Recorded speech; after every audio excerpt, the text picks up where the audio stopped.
Hello Year 5, welcome to Wednesday's writing lesson. So today we are going to do a sort of mini write in the middle of the week, and we're going to be planning and writing 2 short paragraphs. So for today's lesson I think it's really important that you refresh your memory with yesterday's work and that you've got that in front of you as you're going through the activity today. So we're going to start off by thinking about what the girl would say or think when she's relentlessly twirling around the room at the start. What might she say or think as she's looking out the window? Jot your ideas down. You could even use direct speech using punctuation from last week. You could try and include an example of show not tell in there, using out the actions and insights that we sort of delved into yesterday. So have a quick go at jotting these down. If you want to pause the video, please do so.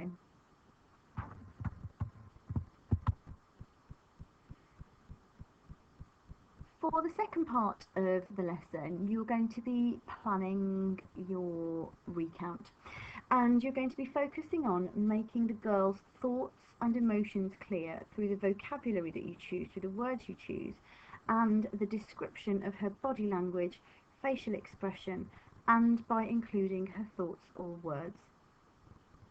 Think about using show not tell, think about using expanded noun phrases, that dialogue, that direct speech with inverted commas and the additional punctuation. Think about using multi-clause sentences, questions, and a variety of different sentence openers. So here we've got kind of a checklist of skills that you could include in your paragraph, and you should be trying to include some of these. I've given you some planning support for each paragraph, and I've done that because I think it's useful to sort of have that sort of definitive thought process. If you don't want to use this, you don't have to. If you feel confident without looking at this, then you don't have to use it. But I think it's quite useful to have some of these links in here. So it says to describe the tower room in a single sentence. So you could use a noun phrase for that. You can then describe what the girl is doing, and that might be where you choose to use some adverbs. You might choose to have more than one sentence for that. Then describe how she tries to see out of the window with each pirouette.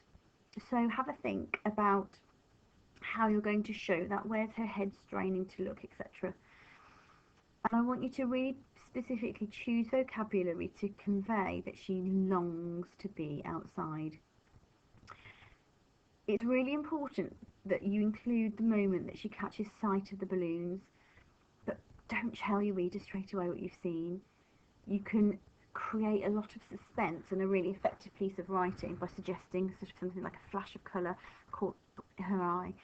She went closer and noticed something spectacular. Think about how you can build that suspense over a couple of sentences. And then you'll need to end the paragraph with her opening the window. Make sure your reader gains some insight into her emotions by your clever use of show, not tell. And then you're going to do the same for your second paragraph. So, as we said before, using the same skills, but here we're going to describe the girl's response to the view from the window. Focus on 3 or 4 different aspects of the view, so single out things that she can spot and show the reader how she feels about them, as well as describing them. Show the reader how she feels about them. Think about, if she's excited, what might her heart do, what might her face do, what might her eyes do, and so on. So we want you to do this by describing her actions, her expression, her body language. You could even include her thoughts, any sounds or words. And you can finish the paragraph by describing how she crosses the room to the stairs in the corner. We don't see the stairs, I've just assumed that they're there so she can enter and exit.